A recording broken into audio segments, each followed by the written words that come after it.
राज्यातील शेतकऱ्यांसाठी आजच्या दिवसभरातील सकाळच्या झटपट आणि ठळक बातम्या। पंतप्रधान किसान संपदा योजनेतून 1145 प्रकल्प मंजूर। केंद्रीय राज्यमंत्री सिंग यांनी दिली माहिती। शेतीपासून ते किरकोळ विक्री केंद्रापर्यंत कार्यक्षमता पुरवठा साखळीसह आधुनिक पायाभूत सुविधा निर्माण करण्यासाठी देशातील अन्न प्रक्रियेला चालना देण्यासाठी जेणेकरून शेतकऱ्यांना चांगले भाव मिळतील यासाठी योजना राबवत येत असल्याचा दावाही केंद्रीय राज्यमंत्र्यांनी केला आहे। मंत्री धनंजय मुंडेंना न्यायालयाची नोटीस। करुणा मुंडे यांच्या तक्रारीनंतर कार्यवाही। GIS आधारित नकाशे 44,000 गावांचे नकाशे मे पासून ऑनलाईन। शेतकऱ्यांना ओळख क्रमांक देण्यासाठी सुरू करण्यात आलेले ॲग्रिस्टॅग या योजनेवर कृषी सहाय्यकांनी टाकलेला बहिष्कार अंशतः मागे घेण्यात आला आहे। धारावीतील 50,000 घरांचे सर्वेक्षण 85,000 सदनिकारांवर क्रमांक टाकण्याचे कामही पूर्ण। पीक विमा योजनेची फेरफारसना ₹1 ऐवजी ₹100 आकारणीचा प्रस्ताव। गैरव्यवहार अनियमितता आणि भ्रष्टाचारामुळे वादग्रस्त उरलेल्या ₹1 पीक विमा योजनेची अर्थसंकल्पीय अधिवेशनात फेररचना केली जाणार आहे। किमान ₹100 शेतकऱ्यांची भरावेच लागणार किंवा फक्त अल्पभूधारक शेतकऱ्यांसाठी ₹1 पीक विमा योजना सुरू ठेवण्याचा निर्णय होण्याची शक्यता आहे। काँग्रेस प्रदेश अध्यक्षपदी हर्षवर्धन सपकाळ यांची निवड। मार्गाच्या कामावेळी सोलापुरातील शेतकऱ्यांच्या उभ्या पिकांचे केले नुकसान, महिलांचा अश्रू। शेतकऱ्यांच्या उभ्या पिकांचा विचार न करता राष्ट्रीय महामार्ग विकास प्राधिकरणाने गहू पीक जमीनदोस्त करून कामाला सुरुवात केली आहे।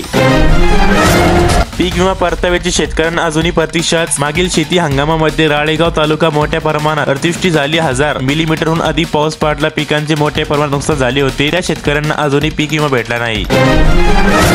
ठिबक आणि तुषार सिंचनासाठी 144 कोटी वितरणास मान्यता।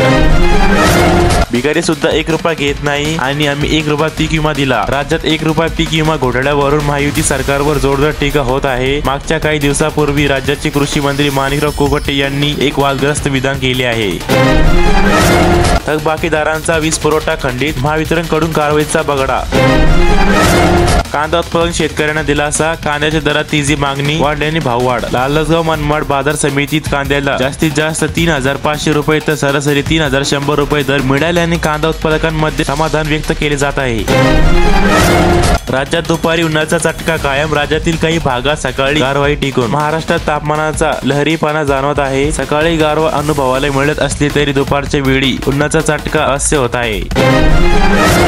मुख्यमंत्री सौर कृषी वाहिनी योजनेच्या कामांना वेग द्या, शेतकऱ्यांना दिलासा। वीज पुरवठा करण्यासाठी मुख्यमंत्री सौर कृषी वाहिनी योजना 2.0 ही अंमलबजावणी सुरू आहे। आज केंद्र सरकारचा प्रतिनिधी मंडळ करणार आंदोलन, शेतकऱ्यांची बैठकीत चर्चा। 2.5 लाख शेतकरी नोंदणी करूनही सोयाबीन खरेदीच्या प्रतीक्षेत। राज्यातील 2,53,000 शेतकरी सोयाबीन खरेदीसाठी नोंदणी करून वंचित राहिले आहे। सरकारने 11,21,000 टन सोयाबीन खरेदी केल्याचा दावा केला असला तरी अनेक शेतकऱ्यांना हमी भाव मिळाला नाही। खुल्या बाजारात सोयाबीनचे भाव घसरल्यामुळे शेतकऱ्यांना आर्थिक नुकसान सहन करावे लागत आहे।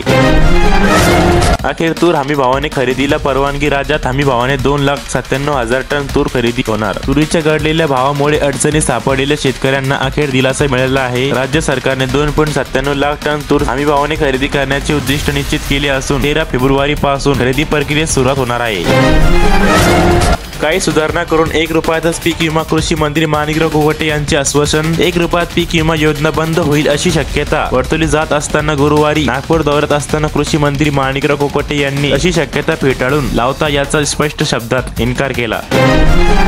उन्हाचा कहर, महाराष्ट्रात तापमान 37 अंशाच्या घरात, उष्णतेची लाट येणार। महाराष्ट्र उन्हाचा पारा चढू लागला असून सोलापूरची उच्चांकी 37.30 अंश सेल्सिअस तापमानाची नोंद केली आहे। निफाड येथे किमान तापमानात 7.2 अंश सेल्सिअस पर्यंत घसरल्याने राज्यात तीव्र थंडी आणि उन्हाचा तडाखा एकाच वेळी जाणवत आहे। लालसगाव बाजार समिती सभापती उपसभापती निवडीवर प्रश्नचिन्ह। लालसगाव कृषी उत्पन्न बाजार समितीच्या सभापती बाळासाहेब क्षीरसागर आणि उपसभापती गणेश डोमाडे यांनी आपल्या पदाचा राजीनामा दिला। निबंधक फजाई मुलानी यांच्याकडे सोपविल्यानंतर या दोघांची राजीनामा मंजूर झाला आहे।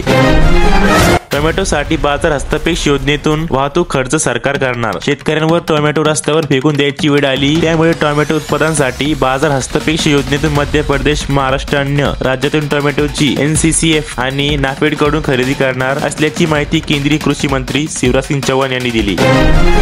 नाशिक जिल्ह्यासाठी वाढीव 552 कोटीचा निधी द्या, लोकप्रतिनिधीचा उपमुख्यमंत्री अजित पवार यांच्याकडे मागणी।